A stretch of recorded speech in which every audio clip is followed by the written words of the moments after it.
वंदीन चरण डोळ्याने पाहीन रूप तुझे घाली लोटांगण वंदीन चरण डोळ्याने पाहीन रूप तुझे प्रेमे अलिंगीन प्रेमे अलिंगीन आनंदे पूजीन भावे वाळीन मणी नाम घाली लोटांगण वंदीन चरण डोळ्याने पाहीन रूप तुझे विठ्ठल विठ्ठल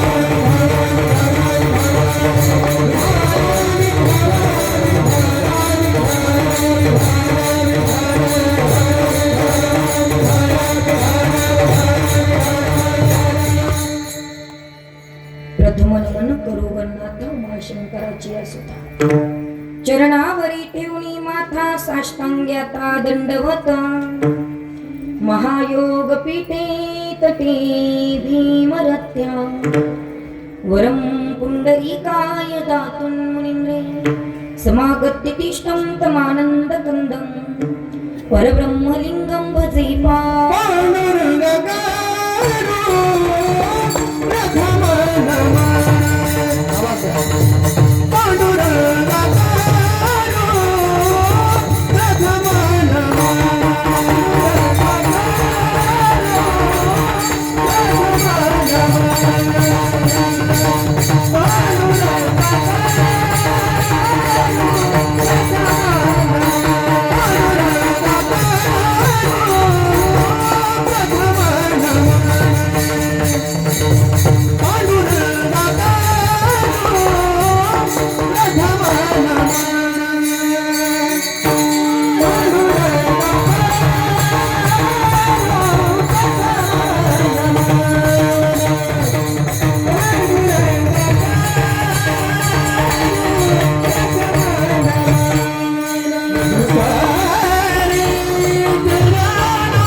पांडुरंगा करू प्रथम नमन दुसरे चरण संतांची त्यांच्या उत्पादाने कथेचा विस्तार बाबाजी सद्गुरु दास तुका जयांचे केलिया स्मरण होय सकळ विद्येचे अधिकरण तेची बंधू श्री चरण श्री गुरूंचे ते नमस्कारुणी आता ओम नमो ज्ञानेश्वरा करुणा करा दयाळा तुमचा अनुग्रह लादलो पावन झालो चराचर ओम नमो जियाद्या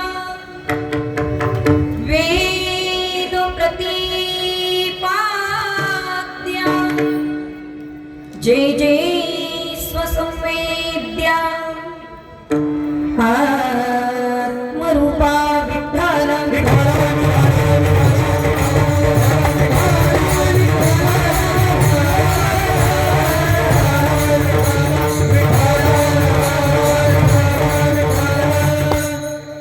घाली लोटांगण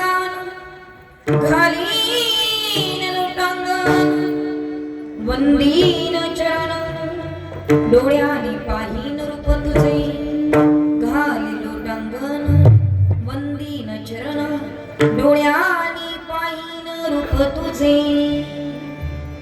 प्रस्तुत प्राप्त प्रसंगी कीर्तन रूपी सेवेकरिता निवडलेला अभंग महान भागवत भक्त भक्तीतले शिरोमणी नामदेव महाराज यांचा अत्यंत महत्वाचा 2 चरणाचा पण मागणी प्रकरणातला अभंग आज या ठिकाणी जागराच्या निमित्ताने निवडलेला आहे. विठ्ठल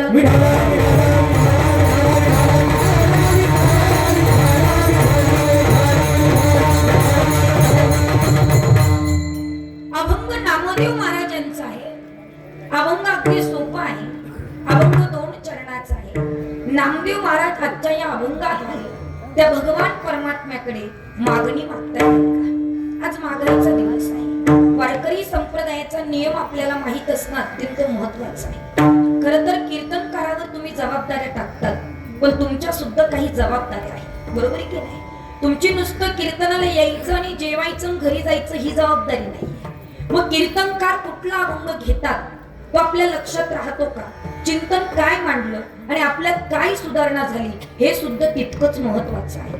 म्हणून वारकरी संप्रदायाचा नियम आहे की पहिल्या दिवशी कोणता अभंग घ्यावा, दुसऱ्या दिवशी कोणता घ्यावा, जागराच्या दिवशी कोणता घ्यावा आणि काल्याच्या दिवशी कोणता घ्यावा. वारकरी संप्रदायाच्या नियमाला अनुसरून वेदांत वाचस्पती जरी कीर्तनकार असले, शास्त्री जरी असले, पंडित जरी असले, महंत जरी असले, कुणी जरी असलं तरी पहिल्या दिवशी नाम प्रकरणातलाच अभंग घ्यावा लागतो. मग दुसऱ्या दिवशी भक्तीपर, ज्ञानपर, वैराग्यपर, संतपर चालतो. पण जागराच्या दिवशी मागणी प्रकरणातलाच अभंग घ्यावा लागतो आणि काल्याच्या दिवशी भगवंताच्या चरित्राचाच उच्चार करावा लागतो. म्हणून वारकरी संप्रदायाच्या नियमाला अनुसरून आज तुमच्या सप्ताहाचा जागर आहे आणि जागराच्या निमित्ताने मागणी प्रकरणातला अभंग निवडलेला आहे. विठ्ठल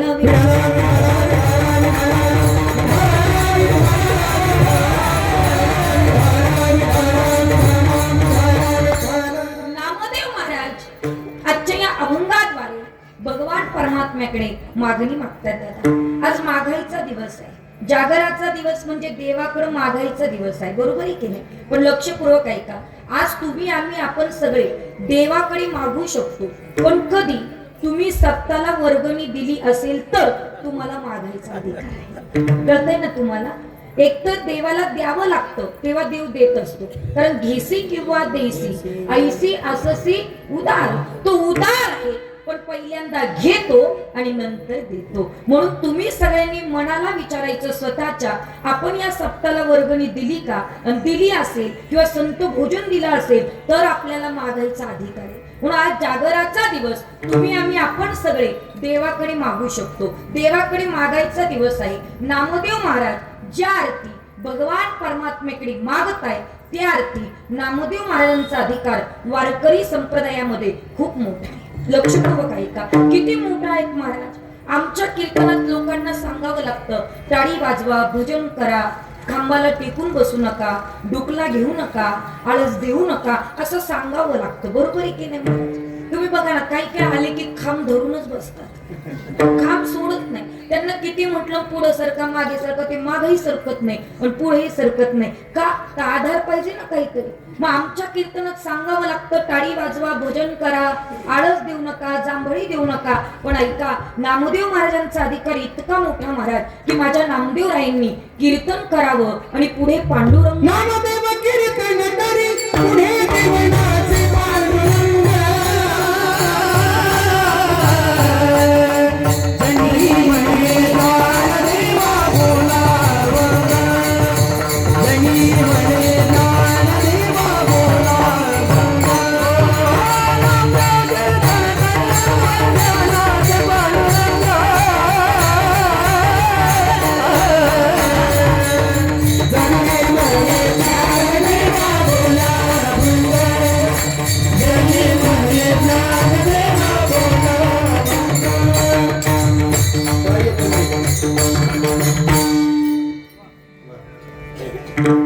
नामदेव कीर्तन करी पुढे देव नाचे पांडुरंग जनी म्हणे ज्ञान देवा बोला अभंग. काय अधिकार आहे महाराज संतांचा? ज्या विश्वाला ज्या ज्ञानोबारायांनी ज्ञानेश्वरी दिली त्या ज्ञानोबाराईला जनाबाईनं म्हणावं तुम्ही अभंग बोला. किती मोठा अधिकार आहे, किती मोठा अधिकार आहे तुम्ही बघा ना.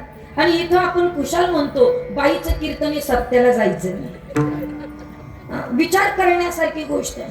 कुशाल लोक म्हणतात सप्तात बाईचं कीर्तन चालत नाही, सप्तामध्ये बाईचं कीर्तन असेल तर आम्ही जात नाही. पण दादा विचार करा, ज्ञानोबारांची ज्ञानेश्वरी जर तुम्हाला आम्हाला मिळाली असेल ना तर केवळ आणि केवळ माझ्या मुक्ताई आईसाहेबांचे उपकार आपल्याला आहेत. लक्षात, ज्ञानोबारांनी ताटी लावून बसले असते आणि माझ्या मुक्ताबाईनं ताटीचे अभंग लिहिले नसते आणि माझ्या मुक्ताबाई ज्ञानोबाराईला जर म्हटल्या नसता की योग्याची लक्षणं काय आहेत तर माझ्या ज्ञानोबाराईंनी ताटी उघडली नसती आणि ज्ञानोबाराईची ज्ञानेश्वरी आम्हाला मिळाली नसते.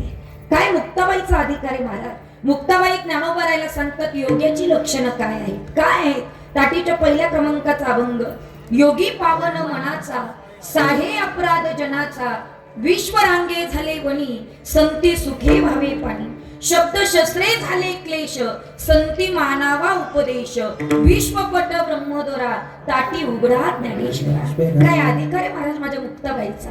मग संत सखूबाई, संत मीराबाई, संत मुक्ताबाई, विचार करण्यासारखी गोष्ट आहे. संत जनाबाई. मग या सगळ्या संतांची नावं जर आम्हाला चालतात मग एक लेडीज कीर्तनकार, महिला कीर्तनकार का चालत का चालत नाही? समजा आम्ही जर ऑब्जेक्शन घेतलं, आम्ही सगळ्या महिला एक संघटित झालो आणि आम्ही ऑब्जेक्शन घेतलं की एखाद्या सप्त्याला जर बाईचं कीर्तन ठेवलं नाही तर एकही गावातली महिला कीर्तनाला येणार नाही. तुम्ही आहे तरी किती डोके? खरं सांगा किती डोके? आणि एक लक्षात ठेवा, स्त्री बीज आणि पुरुष बीज एकत्र आल्यानंतर एक जीव निर्माण होतो. स्त्री आणि पुरुष काही वेगळा नाहीयेत महाराज. जेवढी जेवढी माणसं म्हणतात बाईचं कीर्तन चालत नाही ती लोक मला असं वाटतं आकारावर अडकली, आत्मरंगाकडे पोहोचली नाही. कारण तुमचा आणि माझा आत्मरंग एक आहे. आपण आकाराने जरी वेगळं असलो तरी आत्मरंग एक आहेत महाराज. उलट संतांना म्हणावं लागलं यारे यारे लहान थोर याती बोलती नारी नर सकळांसी येथे आहे अधिकार.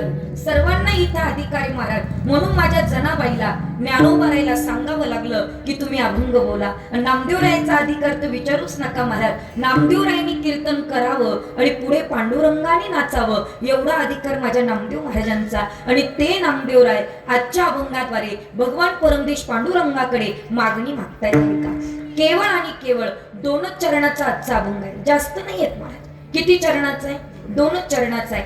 अगदी सोपा आहे, सरळ आहे, साधा आहे. आजचा अभंग पाठ नाही असा माणूस इथं बसलेला नाही. आणि तुमच्यापैकी एखादं जर म्हटलं की ताई माझा अभंग पाठ नाही तर आपण समजायचं ते फॉरेनचं असलं पाहिजे, ते महाराष्ट्रातलं नसलं पाहिजे. आजचा अभंग पाठ नाही असा माणूस इथं बसला नाही. तुम्ही बघा ना, माळकऱ्याच्या पाटे बिगर माळकऱ्याच्या पाटे, टाळकऱ्याच्या पाटे बिगर टाळकऱ्याच्या पाटे, शेतकऱ्याच्या पाटे बिगर शेतकऱ्याच्या पाटे, कामगाराच्या पाटे, कर्मचाऱ्याच्या पाटे, इव्हन पेताडाच्या सुद्धा पाटे, जे पितो ना त्याच्या सुद्धा पाटे. आजचा अभंग पाठ नाही असा माणूस इथं बसलेला नाही महाराज. आणि एक लक्षात ठेवा, आजच्या अभंगाची लोक आवर्जून वाट पाहतात. तुम्ही बघा अख्ख्या आरतीमध्ये आळमटळम करतात आणि एकदा घाली लोकटंगण आलं की लोक म्हणतात उरकलं बाबा या बरं. म्हणजे आजच्या अभंगाची वाट लोक आवर्जून पाहतात. इतका साधा सोपा 2 चरणामध्ये 6 मागण्या मागणारा अभंग आज या ठिकाणी निवडलेला आहे. विठ्ठल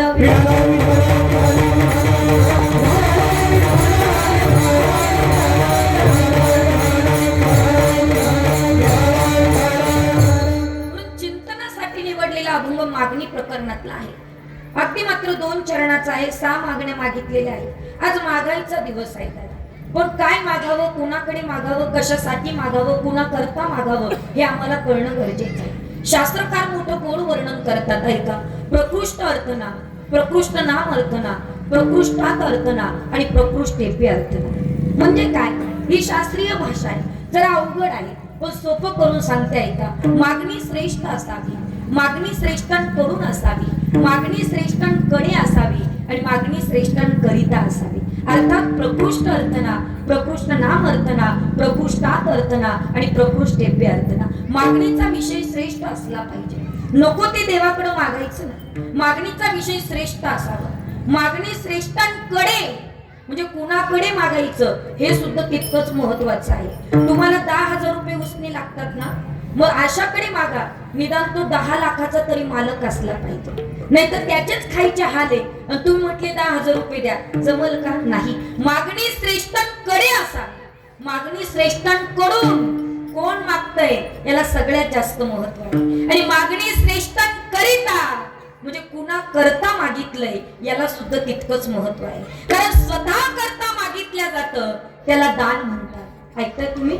स्वतः करता मागितल्या जातं त्याला दान म्हणतात आणि विश्व करता मागितल्या जातं त्याला पसाय दान म्हणतात. आणि संत स्वतः करता मागत नाही म्हणूनच ते संत आहे. माणसं स्वतःसाठी मागतात आणि संत जगाकरता मागतात. जगाच्या कल्याण संतांच्या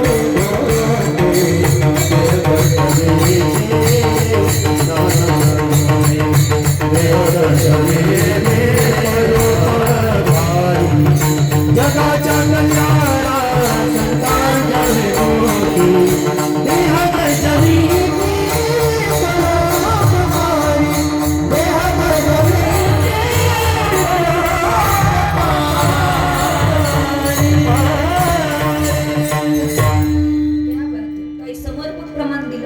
जगाच्या कल्याणा संतांच्या विभूती देह कष्टविती परोपकारी परोपकारासाठी जगतात. जगाच्या कल्याणासाठी जगतात म्हणून ते संत आहे. संत विश्वाकरता मागतात आणि माणसं स्वतः करता मागतात म्हणून माणसांमध्ये आणि संतांमध्ये फरक आहे महाराज. खूप मोठा फरक आहे. लक्षपूर्वक ऐका. म्हणून नामदेव महाराज आजच्या अभंगाद्वारे त्या विठुरायाकडे मागतात. एकंदरीत खरं सांगू का महाराज, मनापासून संतांना देवाकडे मागायची वेळच पडली नाही, गरज आली नाही. संतांना उलट आग्रह केला देवाने की तुम्ही काहीतरी मागा. ज्यावेळेस तुकोबाराय दर्शनाला गेलेत महाराज, खरं अर्थात आम्हाला तुकोबाराय कळालेच नाही महाराज. तुकोबाराय कळणं खूप गरजेचं आहे. जीवाला 4 गोष्टी कळायला पाहिजे. कोणत्या कोणत्या सांगू का? लक्षपूर्वक ऐका. पहिली गोष्ट आम्हाला विठोबा कळाले पाहिजे. दुसरी गोष्ट आम्हाला ज्ञानोबा कळाले पाहिजे. तिसरी गोष्ट आम्हाला तुकोबा कळाले पाहिजे आणि चौथी गोष्ट आम्हाला शिवबा कळाले पाहिजे. या चौघांनी आम्हाला काय दिलं ऐका. विठोबानं आम्हाला प्रेम दिलंय, ज्ञानोबानं आम्हाला ज्ञान दिलंय, तुकोबानं आम्हाला गाथा दिली आणि शिवबानं आम्हाला स्वराज्य दिलंय. म्हणून या गोष्टी आम्हाला कळणं अत्यंत गरजेचं आहे. महाराज, कुणाचा जन्म काय देऊन गेला मला माहित नाही. कुणाचा जन्म काय देऊन गेला मला माहित नाही, पण माझ्या शिवबाचा जन्म आम्हाला स्वराज्य देऊन गेला हे तितकंच खरं आहे दादा. किती बेस आहे तो, किती बेस आहे. माझा आवाज पूर्ण बसून जाईल. कितीतरी वेळा आम्ही सांगतोय की बेस कमी करा, आवाज द्या प्रत्येकाला. एकदा सांगितलं, ऑपरेट केला, एकदा लावला माईक की त्याला हात नका लावत जाऊ, थोडा इको देत जा. जेव्हा जेव्हा उंच आवाजात बोलत जाईल तेव्हा तेव्हा इको द्यायची गरज आहे, बाकी काहीच नाही. विढल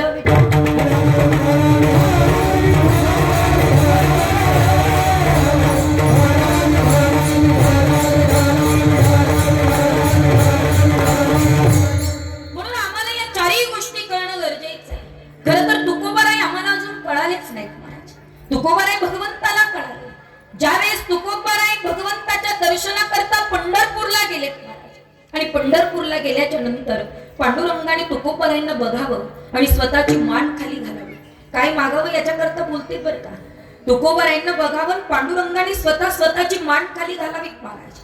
तेव्हा पांडुरंगाकडे तुकोबारायांनी पाहावं, देवा मान का खाली केली तुम्ही? मी आलो तुम्ही खाली पाहताय. देव म्हटले, तुकोबा तुमच्या नजरेला नजर मी देऊ शकत नाही. कारण ज्याच्यावर ऋण होतं ना त्यानं माणसानं मान खाली घालावी दादा. ज्याच्याकडनं कर्ज घेतलं ना त्याच्या पुढे ताटमानेनं बोलू नये. पण सध्या कोणाला उसने पैसे द्यायचे हा खूप मोठा प्रश्न आहे. लोक इतके गोड बोलतात पैसे उसने घेताना, काय नाही हो उद्याची उद्या आणून देतो, तुम्ही द्या तर. पण दुसरा दिवस जातो, तिसरा दिवस जातो तरी देत नाही. मग आपण घाबरत घाबरत त्याला फोन करतो. म्हणजे आपलेच पैसे आपणच घाबरायचं, आपणच फोन करायचं. का हो पैसे कालच देणार होते, का नाही दिले? तो म्हणतो दम नाही का, मी काही पळून चाललो का? म्हणजे इतकी विचित्र लोक आहे. म्हणून कोणाला उसनं द्यावा की नाही हा मोठा प्रश्न आहे. पण ऐका, ज्याच्याकडनं कर्ज घेतलंय त्याच्या पुढे मान खाली घालावी आणि मग तुकोबाराकडे भगवंताने पाहिलं आणि पांडुरंगाने मान खाली घालावी. तुकोबा, अहो इतक्या वर्षापासून भक्ती करताय तुम्ही, कधी काही मागितलं नाही हो. वारी करतात, गळ्यात माळ आहे, कपाळाला गंध आहे, तुमचा प्रपंच उघड्यावर आहे, अख्ख्या जगाचं तुम्ही करता, मग काहीतरी मागावं तुकोबाराय माझ्याकडे. तुकोबाराय म्हटले, देवा मागण्याकरता भक्ती करत नाही, मागण्याकरता नाही भक्ती करत. तुकोबाराय काहीतरी तुम्हाला मागावं लागेल. देवा खूप अट्टास करतात तुम्ही, मग मी जे मागेल तुम्ही मला द्याल 100%. तुकोबा बोला तुम्हाला काय पाहिजे. तुकोबाराय म्हटले, देवा द्यायचं असेल तर एकच दान दे, तुझा विसर हेची दान देवा देवा, हेची दान देवा देवा, हेची दान देवा देवा, हेची दान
अतिशय छान.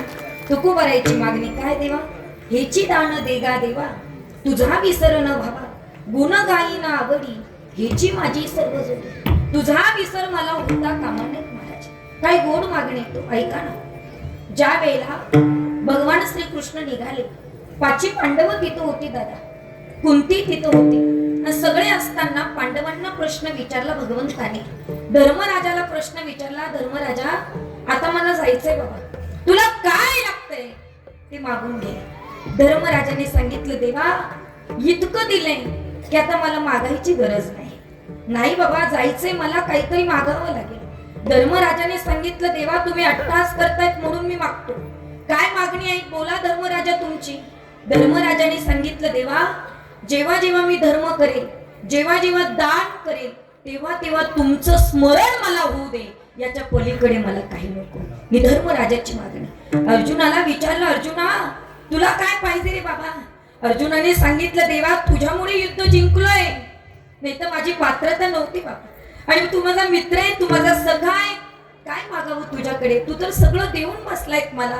अर्जुनाने विचारलं आणि मात्र परमात्म्याने सांगावं अर्जुना तुला काहीतरी मागावं लागेल. मग अर्जुनाने सांगितलं देवा उठता बसता झोपता प्रत्येक क्षणाला मला तुझं स्मरण होऊ दे, याच्या पलीकडे मला काही नको. अर्जुनाने मागितलं आणि मग मात्र भीमाला विचारलं तुला काय पाहिजे भीमा. भीमानं सांगितलं देवा तुम्हाला माझी परिस्थिती माहिती आहे, मला जास्त काही लागत नाही खाण्याशिवाय, मला सारखं खायला लागतं. मग तुला काय पाहिजे, एकच काम करा देवा, जेव्हा मात्र ताट भरून येईल आणि जेव्हा घास घेईल ना प्रत्येक घासाला फक्त तुझं स्मरण व्हावं, तुझी आठवण यावी, याच्या पलीकडे मला काही नको. भीमानं सांगितलं. सहदेव नकुलाला विचारलं तुम्हाला काय पाहिजे. सहदेव नकुलाने सांगितलं आतापर्यंत मोठ्या भावांची सेवा करत आलो देवा, जेव्हा जेव्हा या माझ्या भावांची सेवा करेल ना तेव्हा तेव्हा मला तुझी आठवण येऊ दे, याच्या पलीकडे मला काही नको. कुंतीकडे परमात्मे गेले आणि परमात्म्याने कुंतीला विचारलं तुम्हाला काय पाहिजे. कुंतीनं सांगितलं देवा काय मागू रे तुझ्याकडे, काय मागू तुझ्याकडे, मागा काहीतरी. कुंतीनं सांगितलं देवा माझी मागणी यांच्यापेक्षा वेगळी आहे, काय मागायचंय तुम्हाला. कुंतीनं सांगितलं देवा सगळ्या जगातलं दुःख फक्त मला दे, याच्या पलीकडे मला काही नको. कुंतीला प्रश्न विचारला भगवंताने सगळ्यांना सुख पाहिजे आणि तू दुःख मागतेस, काय कारण आहे. कुंतीनं सांगितलं देवा सुख आलं की मला तुझी आठवण येणार नाही, पण दुःख आलं तर तुला आठवल्याशिवाय राहणार नाही, ही कुंतीची मागणी आहे. मला सांगायचंय काय, सुखामध्ये देव नाही आठवत, दुःखामध्ये देव आठवतो. एकंदरीत तुकोबाराय म्हटले देवा तुझा विसर मला होता कामा नाही, ही संतांची मागणी आहे. मायबाप मला सांगायचं एक आहे, मुळात संतांना देवाकडे प्रत्यक्षरित्या काही मागण्याची गरजच पडली नाही, प्रत्यक्ष नाही मागितलं. गोड आणि मार्मिक प्रसंग सांगता येतात. संत चरित्रामध्ये फार गोड भाग आला, तुम्हाला सुद्धा आवडेल ऐकायला. ऐका, खूप गोड आहे. भगवंताकडे संतांना प्रत्यक्षरित्या काही मागायची गरज पडली नाही, याच्यासाठी बोलते. ऐका ऐका, एकनाथ महाराजांचे पूर्वज भानुदास महाराज, तुम्हाला सगळ्यांना ज्ञात आहे. भानुदास महाराज नियमाला अगदी पक्के, अगदी पक्के. पैठण ते पंढरपूर दर मासिक वारी करणारे, महिन्याची बर का, आपल्यासारखी वार्षिक नाही, महिन्याची वारी करणारे. विचार करा, पैठण ते पंढरपूर भानुदास महाराजांची वारी होती आणि वारीला जात असताना महाराजांचा ठरलेल्या घरी ठरलेला मुक्काम. ते काय आत्ताच्या वारकऱ्यांसारखं नाही. आत्ताचे वारकरी मुक्कामाला कुठे सांगू का, जिथं गरम पाणी आंघोळीला तिथं मुक्कामाला. खरंय का खोटं आहे. तुम्ही बघा, जिथं खायची व्यवस्था चांगली तिथं मुक्कामाला. अनावधानाने तेव्हा जर मॅच असली तर जिथे क्रिकेट पाहायला मिळेल तिथं मुक्कामाला. जिथे मोबाईलच्या चार्जरची सोय तिथं मुक्कामाला. ही वारी आहे का, ही वारी आहेत का. वारी कशासाठी आहे, प्रपंचाचं विस्मरण व्हावं आणि परमात्म्याचं स्मरण व्हावं याच्या करता वारी आहे. पण आम्हाला दररोज वारीमध्ये चालताना सुद्धा घरच्यांची आठवण येते, मोबाईल चार्जिंग करतो आणि घरच्यांशी शब्दभर कहोईना बोलतो, याला वारी म्हणत नाही, अजिबात नाही. प्रपंचाचा विसर पडण्याकरता वारी येत महाराज. आणि त्याच वेळेला भानुदास महाराजांचा ठरलेल्या घरी ठरलेला मुक्काम. ऐकताय सगळ्या महिला मंडळ, नीट कान जागे ठेवून ऐका. महाराजांचा मुक्काम एका घरी व्हायचा.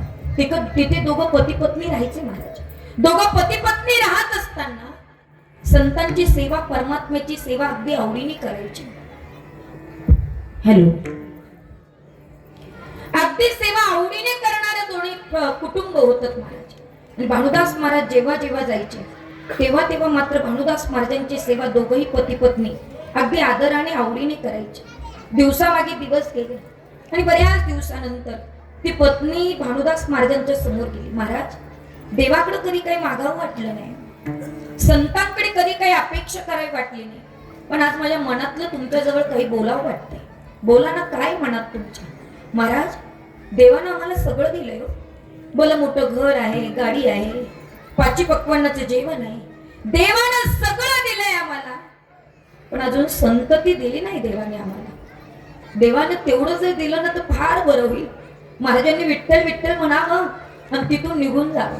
बरेच दिवस गेल्यानंतर ती माता गरोदर राहिली आणि पाहता पाहता 9 महिने 9 दिवस झाले आणि त्यांना एक गोंडस मुलगा झाला महाराज. अख्ख्या गावात आनंदी आनंद वातावरण, सगळीकडे पेढे वाटायला लागले. आणि पेढे वाटत असताना पोरग पाहता पाहता मोठं व्हायला लागलं दादा. पण पोरग इतकं परमार्थिक होतं ना की ते मुलगा महाराज घरातले सगळे संस्कार त्या मुलाला लागले होते. तुम्ही जसं वागाल ना तसे मुलांवर संस्कार लागत असतात. तुम्ही तुमच्या वडीलधाऱ्यांच्या पाया पडा, तुमची मुलं तुमच्या पाया पडतील, सांगावं लागत नाही. कारण शुद्ध बीजापोटी फळे रसाळ कोमटी. बीज चांगलं असेल तर फळ रसाळ लागतं. घरातले आईबाप संस्कारी असेल तर पोरग संस्कारी जन्माला येत असतं. पोरग मोठं व्हायला लागलं, हरिपाठ पाठ केला, काकडा पाठ केला, माळकरी पोरग. पाहता पाहता मात्र जेव्हा जेव्हा संत सेवा करायची वेळ यायची तेव्हा तेव्हा मात्र तो मुलगा सगळ्या संतांची सेवा करायची. पण बरेच दिवस गेलेत महाराज. महाराज एवढे दिवस गेले, भगवंताच्या मनात काय येईल कुणास ठाऊक महाराज. कधी काय येईल सांगता येत नाही. आणि पोरग 18 वर्षाचं झालं. आणि 18 वर्षाचं पोरग धड दिशी जमिनीवर पडलं. आणि पडल्याबरोबर दोघंही पती पत्नी म्हणजे आईबाप त्या मुलाकडे पळत पळत गेले. मुलाच्या शरीराला हात लावला तर संपूर्ण अंग थंडगार पडलेलं होतं, श्वास संपलेला होता. एका सेकंदात कळालं की आपलं पोरग आपल्याला सोडून गेलेत महाराज. आईबापाच्या जीवनातलं सगळ्यात मोठं दुःख, आईबापाच्या नजरेसमोर स्वतःचा तरुण मुलगा निघून जाणं हे खूप मोठं दुःख आहे महाराज. तुम्ही त्यांना खायला देऊ नका काही म्हणणार नाही, त्यांना राहायला काही नसू द्या ते काही म्हणणार नाही. पण ज्या वेळेला आईबापाच्या समोर स्वतःचा तरुण पोरगा निघून जातो त्यावेळेला ते मेल्याहून मेल्यासारखे असतात. मुलगा गेले, ओक्सा ओक्शी रडायला लागलेत महाराज.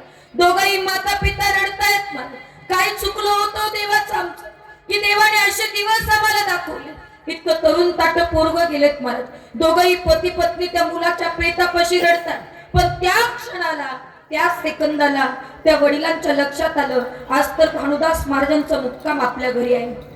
आणि आपण जर रडत बसलो तर महाराज पुन्हा परत आपल्या घरी येणार. मग आता करायचं काय? त्याला पत्नीला सांगितलं हो डोळ्यातलं पाणी पुसा, रडू नका हो, रडू नका. ती पत्नी म्हटली अहो काय बोलताय, पोटचा गोळा गेलाय, काळजाचा तुकडा गेलाय आणि तुम्ही म्हणतात रडू नका. कसं रडू नका सांगा ना. काय चुकलं होतं आपलं की आपलं पोरग आपला देव घेऊन गेलाय. रडायला लागले महाराज. अहो रडू नका हो, आज भानुदास महाराजांचा मुक्काम आपल्या घरी आहे. आणि आपण जर रडताना दिसलो तर इतक्या वर्षाची संत सेवा आपली वायाला जाईल. म्हणून डोळ्यातलं पाणी पुसा, रडू नका. पत्नीनं ऐकलं दादा काय प्रसंग असेल डोळ्यातलं पाणी पुसलंय. ती पत्नी म्हणते का हो रडू नका सांगितलं, मी रडू थांबवलो. पण आपल्या मुलाचं प्रेत पाहिल्यानंतर भानुदास महाराज आपल्या घरी जेवतील का हो? मग या प्रेताचं काय करायचं? एक काम करू, आपण दोघं मिळून हे प्रेत धरू आणि आतल्या खोलीत झाकून ठेवू. काय आई बापाचं अंतकरण असेल महाराज. संत सेवा चुकू नयेत म्हणून स्वतःच्या मुलाचं प्रेत आतल्या खोलीत झाकून ठेवलंय महाराज. आणि पत्नीला सांगितलं जशी मागच्या वेळेला सेवा केली होती अगदी तशीच सेवा करायची, काही कमी पडायला नको. त्या पत्नीनं मायबाप अंगणोटा सारवलाय, रांगोळी रेखटली, पाची पकवानाचं जेवण बनवलंय, हातपाय धुवायला पाणी ठेवलंय, पाट आणलाय.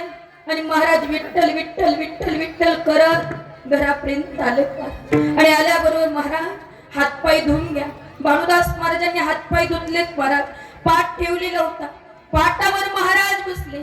ताट वाढून आणलं, ताटाच्या भोवती रांगोळी काढली आणि महाराजांना म्हणावं महाराज आपण जेवण करून घ्या. महाराजांनी इकडं तिकडं पाहिले, 2 मिनिटं स्तब्ध झाले आणि महाराज म्हटले बाळ कुठे आहे? बाळाला बोलवा जेवायला. आईचं अंतकरण दाटून आलं होतं महाराज. काय बोलावं सुचत नव्हतं. आणि तेवढ्यात ती माता माऊली म्हटलीत महाराज आमचं पोरग खेळून खेळून थकलंय महाराज, त्यातल्या खोलीत झोपलंय महाराज. महाराज म्हटले 18 वर्ष झाले, 18 वर्ष कधी पोराला झोप लागली नाही. आज कसं झोपलंय? जोपर्यंत बाळ येत नाही तोपर्यंत एकही घास जेवण करणार नाही. आता मात्र दोघंही माता पिता कोड्यात पडली होती महाराज. आपण जर आपल्या मुलाचं काय झालंय सांगितलं नाही तर महाराज जेवण करणार नाही. दोघंही ओक्साओक्शी रडायला लागलीत महाराज आणि सांगायला लागलीत महाराज ऐका ना महाराज, आमचं पोरग आहेत ना महाराज असं झोपलंय महाराज की त्या झोपेतनं पुन्हा परत उठणार नाही महाराज. आमचं पोरग आता आई म्हणणार नाही महाराज, आमचं पोरग आता आमच्याशी बोलणार नाही महाराज. का असं केलं असेल महाराज देवानं आमच्या बरोबर? तोंडातला घास का नेला असेल, हातची काठी का नेली असेल महाराज?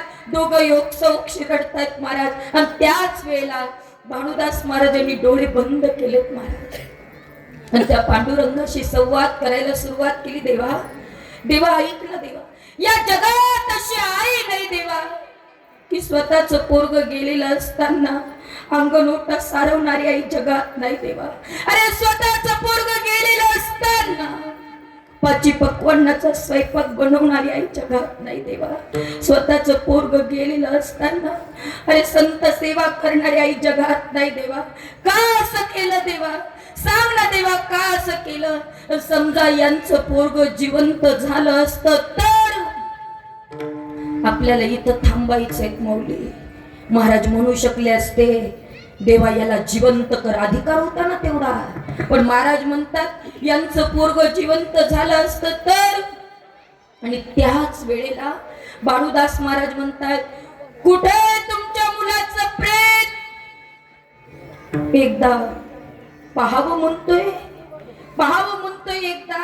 आणि त्याच वेळेला दोघही पती पत्नी पळत पळत गेले. ज्या रूम मध्ये, ज्या खोलीमध्ये प्रेत झाकून ठेवलं होतं कडी उघडले महाराज. काय सांगू मायबाप तुम्हाला, अरे झोपेत ना पोरग उठावं तसं प्रेत उठून बसलंय.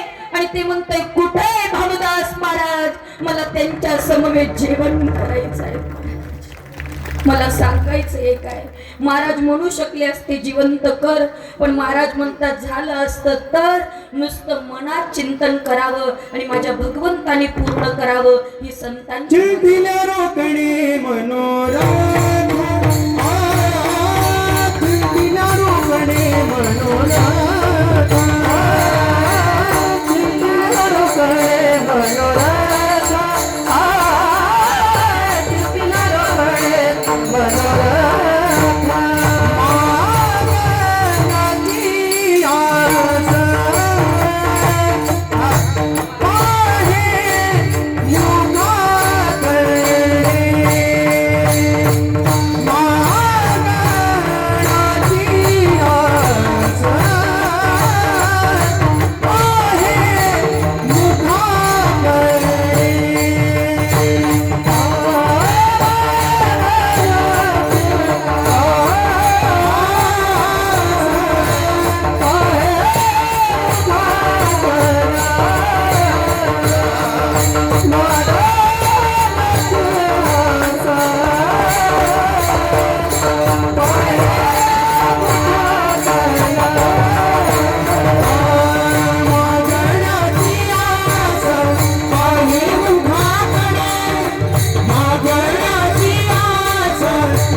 माझा पांडुरंग भगवान परमात्मा पूर्ण करेल. कारण सांगू का दादा, माझा परमात्मा आहे ना कल्पतरूचं झाड आहे.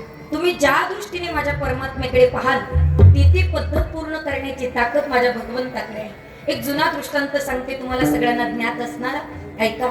एक मोळी विकणारा दुपारी 2 वाजता रस्त्याने चालत होता महाराज. मोळ्या त्याच्या डोक्यावर होत्या. जड झालं होतं, उन्हाचा कडाका वाढला होता, मे महिन्याचे दिवस होते, अगदी घामाघूम झाला होता. आणि त्याला असं वाटलं दुपारची वेळ आहे, आपण कुठेतरी आराम केला पाहिजे. म्हणून तो एका झाडाच्या खाली जाऊन बसला. पण त्याला माहित नव्हतं दादा की ते झाड कल्पतरूचं आहे. त्या कल्पतरूच्या झाडाखाली तो जाऊन बसला आणि मनोमन विचार करायला लागला, एवढा उन्हाचा कडाका वाढलाय, समजा इथे जर पाणी मिळालं असतं तर काय बरं झालं असतं. नुसती पाण्याची अपेक्षा केली तर लगेच थंडगार रांजणातलं पाणी निर्माण झालं. गटा गटा गटा गटा पाणी पिलं आणि पाणी पिल्याच्या नंतर मनोमन विचार केला, अरे दुपारचे 2 वाजले, काही पोटात नाही, काही खाल्लं नाही, आज धंदा झाला नाही, काही करता आलं नाही, काही जर खायला मिळालं असतं तर काय बरं झालं असतं. नुसती अपेक्षा केली तर 5 पक्वान्नाचं जेवण तिथं निर्माण झालं. दादा याने जेवण केलं, पाणी पिलं आणि मग विचार केला, जेवण मिळालं, पाणी मिळालं, पण इथं कधी झोपायची व्यवस्था असती तर काय बरं झालं असतं. माणसाच्या अपेक्षा आहे ना, वाढत असतात दादा. आणि लगेच मखमली गादी, मखमली पांघरून, मखमली उशी, मस्तपैकी उशीवर डोकं ठेवलं, असं पांघरून पांघरलं. तू म्हणाल ताई एवढ्या गरमटात कसं पांघरलं, कारण त्याने कधी मखमली पांघरून पाहिलं नव्हतं, म्हणून पांघरून पांघरून पाहिलं बरं का, लक्षपूर्वक ऐका. असं पांघरलं आणि मनातली मनात विचार केला दादा की अरे पाणी मागितलं, पाणी मिळालं, जेवण मागितलं, जेवण मिळालं, बिछाणा मागितला, बिछाणा मिळाला, इथं भूत तर नसेल ना. एका मिनिटात भूत हजर. भूत त्याच्याकडे पाहायचं आणि ते भूताकडे पाहायचं, भूत त्याच्याकडे पाहायचं आणि ते भूताकडे पाहायचं. आता भूताकडे पाहून दादा शांत बसायचं की नाही. मी म्हणलं दिसतं तर भूतच, हे मला खाणार तर नाही ना. भूताने एका रपक्यात रात्रीचीच एकादशी सोडली. कळतंय का, काही भूत रात्रीच एकादशी सोडतात. एकादशी ते म्हणता बरे आपली लंगडी धरतोच कशाला, कोणी बळजबरी केली तुम्हाला. अरे वारकऱ्याचे 29 उपास आहे, ते केले पाहिजे. वारकरी म्हणतात ना स्वतःला 29 उपास, 24 एकादशी आपण केल्या पाहिजे आणि 5 पर्वकाळाचे उपास हे पर्वकाळानुरूप धरले पाहिजे. कोणते कोणते दादा, वामन जयंती, नृसिंह जयंती, गोकुळाष्टमी, रामनवमी आणि उत्तमात उत्तम महाशिवरात्री. वारकऱ्याचे 29 उपास आपण केले पाहिजे. काही म्हणतात प्रभू रामचंद्र 12ला जन्माला आले, मग 12ला जेवण करा, असं असतं का कुठे. काही आम्हाला म्हणतात आम्हाला आनंद झाला म्हणून आम्ही 12ला जेवलो. एक लक्षात ठेवा, मला सांगायचं एवढंच आहे की 29 उपास वारकऱ्याचे आहेत दादा. पण मूळ विषय आपला असा चालला होता, काही एकादशी रात्रीची सोडतात तो भाग सोडून द्या, पण कल्पतरूच्या खाली बसला आणि जशी कल्पना केली ते प्राप्त झालं. कल्पतरू तळवटी भोगोनी बैसला, कल्पतरू तळवटी भोगोनी बैसला, कल्पतरू तळवटी भोगोनी बैसला, कल्पतरू तळवटी भोगोनी बैसला.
कल्पतरू तळवटी जो कोणी बैसला, काय उणे त्याला सांगा जोजी. जसं श्री गुरु आहेत आणि त्याच्या शिष्याला काही कमी पडत नाही, तसं श्री गुरुच्या मात्र पाठीमागे थांबलात की काही कोणाकडे भीक मागायची गरज पडत नाही दादा. खरं सांगते, काही काही माणसं आधार देणारी असतात आणि त्यांच्या छायेखाली आपण वाढलो ना की आपल्याला कुणाकडेच काहीच मागायची गरज पडत नाही. कारण एक नेतृत्व आपलं असतं. ज्ञानोबारायांचे गुरु श्री गुरु निवृत्तीनाथ महाराज, आणि निवृत्तीनाथ महाराज इतकी भूमिका प्रखर होती ना की ज्ञानोबारायला माहित होतं श्री गुरु माझ्या पाठीमागे आहे ना, मला कोणाकडे काही मागायची गरज पडत नाही. अशी भूमिका जर पाठीमागे असेल तर कोणाकडे काही मागावं लागत नाही. आज विचार करा ना महाराज, अख्खा महाराष्ट्र पोरका झाला तो. विचार करा, महाराष्ट्राचा खूप मोठा आधार गेलाच महाराज. या महाराष्ट्रातील उपमुख्यमंत्री अजितदादा पवार आपल्यातनं निघून झालं, खूप मोठं दुःख आहे. आजही ती आठवण आपल्याला राहून गेली. तो कारण अण्णांच्या सप्ताहाला मी आले होते, 2 जानेवारीचं शेवटचं कीर्तन झालं. तेवढंच कीर्तन दादांनी ऐकलं. मग त्याच्यानंतर 28 जानेवारीला अशी घटना घडली. दादा एक लक्षपूर्वक ऐकावं. सोनं मोडलं तर सोनं पुन्हा परत घेता येतं. लक्षपूर्वक ऐका. सोनं मोडलं तर सोनं पुन्हा परत घेता येतं, पण सोन्यासारखी माणसं आयुष्यात न गेली की ती पुन्हा परत आणता येत नाही दादा, अजिबात आणता येत नाही. म्हणून दादा आपल्यातनं निघून गेले, पण दादांचा त्यांच्या नेत्यांनाच नाही, सामान्य कष्टकऱ्यांना, शेतकऱ्यांना खूप मोठा आधार होता. अहो सामान्य पंक्तीमध्ये दादा त्या दिवशी जेवायला बसलेत महाराज. एक लक्षपूर्वक ऐका. आणि त्यांचे जेवढी मात्र आमदार असतील, त्यांचे कार्यकर्ते असतील, ते कार्यकर्ते मात्र थेट दादांना जाऊन बोलायचे. इतकं मात्र त्या ठिकाणी दादा एक सभ्य आणि सज्जन माणूस होता. म्हणजे एक मोठं नेतृत्व आपल्याकडे असेल तर आपल्याला इतरांकडे जाण्याची गरज पडत नाही. तसं मला सांगायचं एवढंच आहे, ज्ञानोबारायांचे गुरु श्री गुरु त्यांच्या पाठीमागे होते म्हणून ज्ञानेश्वरी सारखा ग्रंथ पूर्ण झाला. आणि परमात्म्याच्या भक्ती जर आपण करत असाल तर इतरांकडे काही मागायची गरज नाही महाराज. आणि माझा परमात्मा म्हणजे कल्पतरूचं झाड आहे. कल्पतरू खाली फळे येते मागितली, जे जे फळ मागाल ते कल्पतरू पूर्ण करतं. तसं मनात इच्छा केली की माझ्या भगवंताकडे मागायची सुद्धा गरज पडत नाही. पण तरी सुद्धा कधी कधी आपल्याला जर मागावं वाटलं तर मागण्याचं ज्ञान असणं अत्यंत महत्वाचं आहे. लोक काही मागतात, काही मागतात. ऐका, काही मागतात म्हणजे एकानं श्रावण धरला जातात, काही श्रावण धरतात कोण म्हणजे वर्षभर काही चरतात आणि श्रावण धरतात. त्याला काही अर्थ आहे? काही चरायचं आणि श्रावण धरायचं. तसं त्याने श्रावण धरला, इतकी महादेवाची भोळी भक्ती करू लागला. महादेव असा देव आहे, शिव भोळा चक्रवर्ती, त्याचे पाय भोळा होतो तो एका मिनिटात प्रसन्न झाला. आणि त्याला विचारलं, बघ महिना झाला तू उपास केला, मी तुला प्रसन्न झालो, बोल तुला काय पाहिजे. तो म्हटला, देवा मी जे मागेल ते तुम्ही मला द्या, 100% देण्यासाठीच आलोय, बोल तुला काय पाहिजे. तो म्हणला, देवा मला तुमच्याकडे मागायचंय पण माझी एक अट आहे. म्हटले, काय अट आहे. म्हटले, खरं सांगू का देवा, मी तिला विचारल्याशिवाय काहीच करत नाही. तिला म्हणजे कोणाला? हा, बायकोला. तिला विचारल्याशिवाय काहीच करत नाही. देव म्हटले, तुझी जशी अट आहे तशी माझी सुद्धा अट आहे. म्हटले, देवा तुमची काय अट आहे. हे बघ, तू कोणाला विचारायचं ते विचार, पण 3 मागण्यांच्या व्यतिरिक्त तुला काही मागता येणार नाही. म्हटले, मान्य, पण आता जातो पटकन विचारून येतो, तुला काय लागतं. ते पळत पळतच निघालं. आनंदी आनंद वातावरण, घरामध्ये गेलं आणि बायकोला म्हणलं, ऐकलं का. ती म्हटली, महिना झाला, बरं होतं, कटकट गेली होती, पुन्हा परत आली. ऐकलं का, काय झालं. अगं मला देव प्रसन्न झाले, देव काय मागू सांग ना देवाकडून. ती म्हटली, याला जर काढून दिलं नाही तर केवळ डोकं खाई, मग आता याला काय सांगावं. ती म्हटली, हे बघा देवाकडे मागायचंच आहे ना, मग एक काम करा ना, आपल्याकडे सगळे पण मी माझ्या माहेरी जाते, बरोबर. आपण तुम्ही आणि मी आपण दोघंही जोडीनं माहेरी जातो. आपण माझ्या वडिलांचा मळा जरा लांब आहे म्हणून शेतातनं जावं लागतं, बांधाने जावं लागतं. बांध माहिती तुम्हाला, बांध हा, काहींचं अख्खं आयुष्य बांध करण्यात चाललंय म्हणून बांध. काहींच्या घराकडे जायला रस्ता नाही दादा, इकडून खुरपं लावून तिकडनं वखर लावून नांगर लावून इतके बांध करतात. मला कळत नाही दादा, मी तुमच्यापेक्षा वयाने खूप कमी, मला असं कधी आढळलं नाही. एखाद्याने 5-50 बांध कोरले, भाऊकीतल्या लोकांना त्याची दया आली. भाऊबंद म्हटले, अरे यांनी 50 बांध कोरले, हा मेला ना 10-15 बांध याच्या मड्यावर द्या. असं कधी आढळले का. काही येतं का आमच्या सोबत. कशासाठी कुणाचे बांध कोरायचे, कशासाठी खुरपी लावायची, कशासाठी नांगर वखर लावायचं, कशासाठी वाद घालायचे. पण बऱ्याच लोकांचे वाद सध्या बांधावरून आहे दादा. आता तो खून प्रकरण वाढायला लागलं बांधावरून. पण ऐका, ती म्हटली, का हो आपण दोघं बांधाबांधाने जातो, मी पुढे चालते तुम्ही मागे चालतात, बरोबर. तुमची उंची माझी उंची सारखीच आहे, तुमचा रंग माझा रंग सारखाच आहे, पण बघा ना म्हटले, तुमचं नाक किती मोठं आहे आणि माझं नाक किती छोटं आहे. जा ना देवाला सांगा माझं नाक मोठं करून द्या. आज्ञा. पळत पळत पळत पळतच निघाला. तेव्हा ऐकलं का, माझ्या पत्नीचं नाक मोठं करून द्या. दादा एक सांगू, देव इतकं उदार आहे ना, द्यायला लागले अजिबात मागं पुढं पाहत नाही. ते काय आपल्यासारखं नाही 21 रुपये देऊ का 11 रुपये, अजिबात नाही. मागं पुढं पाहत नाही. उदार, इतका उदार की याची पत्नी परातीत कणिक मळत होती. कणिक म्हणता ना तुम्ही का पीठ म्हणतात? कणिक मळत होती. ते नाक डायरेक्ट आलं परातीत. हो, परातीतनं घरातनं अंगण ओट्यात. तुम्ही इमॅजिन करा ना कशी दिसत असेल. ते पार हायवेवर इकडची ट्रॅफिक जाम, तिकडची ट्रॅफिक जाम. ते म्हणलं देवा आता विचारून येतो कस काय बरं आहे का. आणि मग हे पुन्हा निघालं नाका नाकानं नाका नाकानं नाका. ते म्हणलं अख्ख्या मगाशी गेलो तर अख्खा रस्ता खरबडा होता बुवा, एवढा चिकना झालाय तरी कसा. हे नाका नाकानं तिथपर्यंत गेलं. नाकावरच उतरा खाली उतर. काही कळतं का तुमच्या देवा? एवढं मोठं कुठं नाक देतात का? जा तुमच्या देवाला सांगा माझं नाक लहान करून द्या. हे पुन्हा नाका नाकानं घेतलं. देवाला सांगितलं देवा ऐकलं का, माझ्या पत्नीचं नाक लहान करून द्या. देवानं खरं सांगू का महाराज, द्यायला लागल्या वितका देतो आणि मग नंतर ठेवलंच नाही महाराज. तुम्ही विचार करा ना कशी दिसत असेल ती. नाकच ठेवलं नाही. मला आता जर तुम्ही विचारून येतो कस काय, ते पत्नीला विचारायला आलं आता कस काय. ती म्हणली तुमच्या देवाला काही कळतं का, नाक मोठं करून द्या म्हणले ते एवढं मोठं दिलं आणि लहान करून द्या तर ठेवलंच नाही. जा आणि तुमच्या देवाला सांगा पहिलं माझं नाक जसं होतं अगदी तसंच करून द्या. हे पुन्हा गेलं आणि देवाला सांगितलं ऐकलं का देवा, माझ्या पत्नीचं नाक पहिलं जसं होतं अगदी तसं करून द्या. तिन्ही मागण्या संपल्या. म्हणून मागणारा ज्ञानी असला पाहिजे, अज्ञान नसावं. देवाकडे काय मागायचं याचं ज्ञान पाहिजे. आणि त्याच वेळेला पांडुरंग भगवान परमात्मे आणि नामदेवराय संवाद करत होते. नामदेवाकडे पांडुरंगाने पाहिलं. नामदेवा अरे कधी काही मागितलं नाही बाबा, अरे इतकी सेवा केली, तुझी भक्ती इतकी आहे, अख्खा परिवार भक्ती करतो, काहीतरी मागव नामदेवराय. देवा काय मागायचं तुझ्याकडे, तू काय देणार आहेस मला. नामदेवराय अहो एवढी मोठी फॅमिली तुमची, एखादा बंगला देऊ का तुम्हाला, बंगला. नामदेवराय म्हणले काय बोलतात देवा, बंगलेच मागायचे असते तर आतापर्यंत किती बंगले झाले असते, बंगल्याची गरज नाही. नामदेवराय पंजाब पर्यंत कीर्तनाला जातात, एखादी 4 व्हीलर देऊ का. नामदेवराय म्हणले नाही देवा मला काही गाडीची गरज नाही. गाडी नको म्हणतात, 4 व्हीलर नको म्हणतात. मग मोक्ष पाहिजे का तुम्हाला, मोक्ष सुद्धा नको. मुक्ती पाहिजे का तुम्हाला, मुक्ती सुद्धा नको. मुक्ती नको, मोक्ष नको, गाडी नको, बंगला नको. मग वैकुंठ पाहिजे का, वैकुंठ. नामदेवराय म्हणले देवा वैकुंठ सुद्धा नको. वैकुंठ नको, अरे सगळ्यांना वैकुंठ आवडतं, तुम्हाला आवडत नाही, याचं कारण काय. नामदेवराय म्हणले मला सांगा देवा सध्या तुम्ही कुठं राहतात. देवानं उत्तर दिलं ऐका नामदेवराय ऐका, आशिया खंडामध्ये भारत देशामध्ये महाराष्ट्र राज्यामध्ये पंढरपूर नावाच्या गावात कटेवर हात ठेवून विटेवर मी तिथं उभा आहे.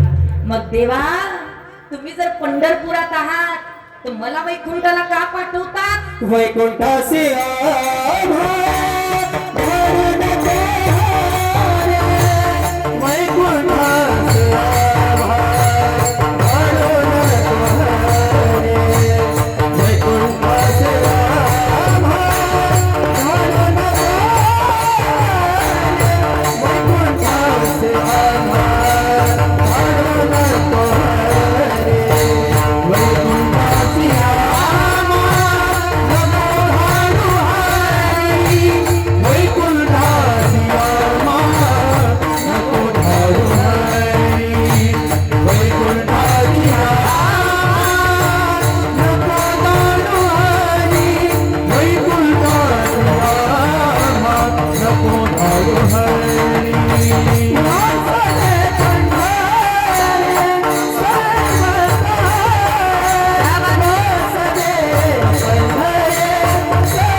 वैकुंठाचे राम धाडू नको हरे वैकुंठाचे राम धाडू नको हरे वैकुंठ गोपाळा तुलाट गोवारी वैकुंठ गोपाळा तुलाट गोवारी वैकुंठ गोपाळा तुलाट गोवारी वैकुंठ गोपाळा तुलाट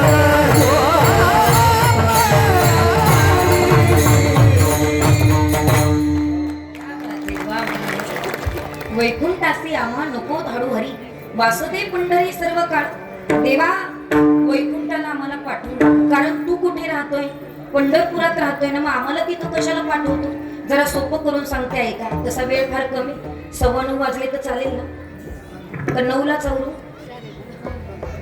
नक्की नंतर कोणी बोलायला नको नाही का कारण काही लोक जेवायलाच येतात त्यांची काळजी मला आहे का वैकुंठाला आम्हाला पाठवणं काय झालं आहे का मुंबईचे पाहुणे पुण्याला आले आपण आपल्यातच करूया मुंबईचे पाहुणे पुण्याला आले पुणेकर मंडळी म्हटले एवढे लांबून आलात जर आजच्या दिवस मुक्काम करा म्हटले ठीक आहे हरकत नाही तुम्ही म्हणतात मुक्काम करा आम्ही मुक्काम करतो जेवण वगैरे आटोपले आणि त्या पुणेकरांनी मुंबईकरांना सांगितले एक काम करा तुम्ही सगळे पाहुणे आतल्या खोलीत झोपा आम्ही सगळे बाहेर झोपतो पुणेकरांना मुंबईकर म्हटले का हो घर तुमचं आम्ही आतमध्ये तुम्ही बाहेर कसं शोभा दे तुम्ही सगळे आमच्या सोबत मध्ये झोपा काही हरकत नाही आपण ऍडजस्ट करूयात ते घरातले लोक पुणेकर म्हटले अजिबात नाही जमणार नाही आम्ही तिथं झोपू शकत नाही म्हणजे का बरं 5-6 महिने झाले आम्ही तिथं झोपत नाही काय कारण मुंबईकरांनी विचारलं पुणेकर म्हटले त्याचं काय ना आतमध्ये फार ढेकणं झाले ते चावून चावून वेळ काढतात म्हणून तुम्ही आत झोपा आम्ही बाहेर झोपतो मुंबईकर म्हणले का हो तुम्हाला ढेकणं चावतात आम्हाला चावत नाही का मग जिथं तुम्ही देवा तुला वैकुंठ आवडत नाही तू पंढरपुरात राहतो आम्हाला वैकुंठाला का पाठवतो मग नामदेवराय पाहिजे काय ते सांगा नामदेवराय म्हणले काय नाही देवा पुन्हा परत इथे जन्माला घाला कशासाठी लोकांनी विचारलं प्रपंच अपूर्ण राहिला म्हणून अजिबात नाही मी जन्मोजन्मी जन्माला आलो आणि किती भक्ती केली तरी माझी भक्ती पूर्ण होणार नाही ती भक्ती करण्याकरता मला जन्माला घाल ती सेवा करण्याकरता मला जन्माला घाल मग लोकांनी नामदेवरायला विचारलं नामदेवराय कुठल्या सेवा नामदेवरायने उत्तर दिलं अभंगाच्या घालीन लोटांगणा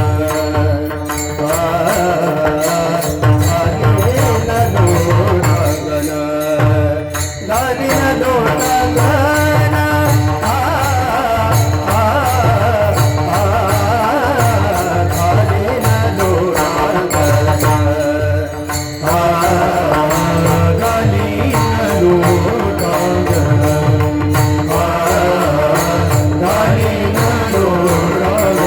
वंदे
देवा मी जर पुन्हा परत जन्माला आलो तर पहिली सेवा तुला लोटांगण घालेल. लोटांगण घालणं म्हणजे काय?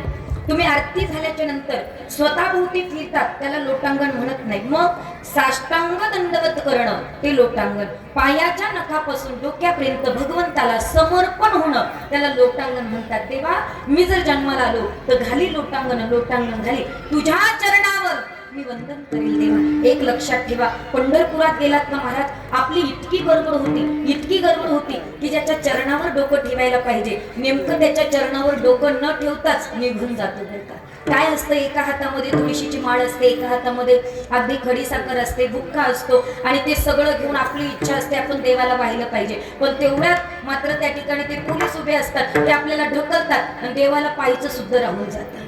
म्हणून गेलात ना, ती तुळशीची माळ बुक्का तुमच्याकडनं काहीच नकोय महाराज. तुमच्या अंतःकरणामध्ये फक्त शुद्ध भाव ठेवा आणि गेलात ना त्याच्या चरणावर दंडवत करा, नतमस्तक व्हा महाराज. आपलं डोकं त्याच्या चरणाला लावा, कारण त्याचे चरण खूप महत्वाचे आहेत महाराज. म्हणून घाली लोटांगण वंदीन चरण. आणि तिसरी सेवा मात्र काय?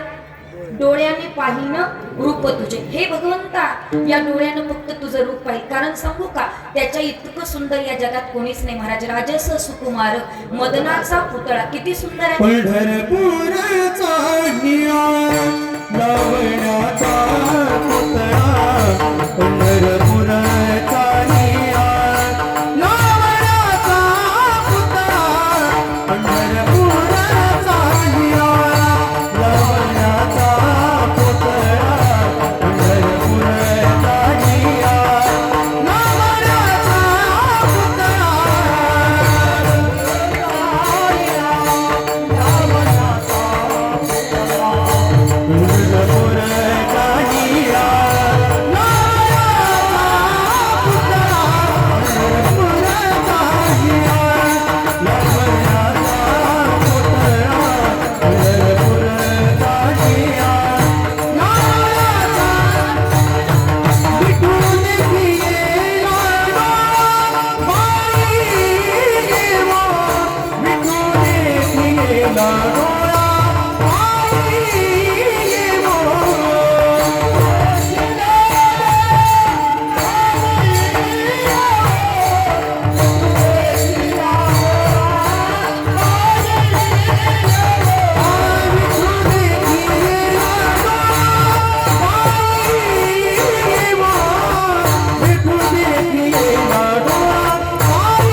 पहा विठोबाचे मुख, रूप पाहता लोचनी, सुख झाले ओ साजनी. म्हणून डोळ्यानं भगवंता फक्त तुझं रूप पाहिलं. एक सांगू तुम्हाला, त्याच्या इतकं सुंदर या जगात काही नाही. कारण लोक सुंदर आहे नाही असं मी म्हणत नाही महाराज. काही महिला खूप छान दिसतात, काही पुरुष छान दिसतात. पण एक सांगू का, वरतून तुम्ही सुंदर आहात पण आतून असालच याची काही गॅरंटी नाही. खरंच काही लोक वरतून फार गोरे पान आहेत पण आतून जर काळे असतील तर वरच्या गोऱ्या रंगाला काही करतात. हो, आणि लक्षपूर्वक ऐका, काही वरतूनही काळे आहेत आणि आतूनही काळे आहेत. पण जो बाह्य रंगाने सुंदर आहे आणि अंतरंगाने सुंदर आहे एकच आहे, माझा विठोबा. म्हणून हे डोळ्यांनी फक्त त्याचं रूप पाहायचं आहे. म्हणून घाली लोटांगण वंदीन चरण, डोळ्याने पाहिलं रूप तुझे. आणि आणखीन महाराज म्हणतात, आणखीन मला सेवा करण्याकरता जन्माला यायचंय. कोणत्या सेवा? अभंगाच्या शेवट.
मग झोपली. क्या बात आहे.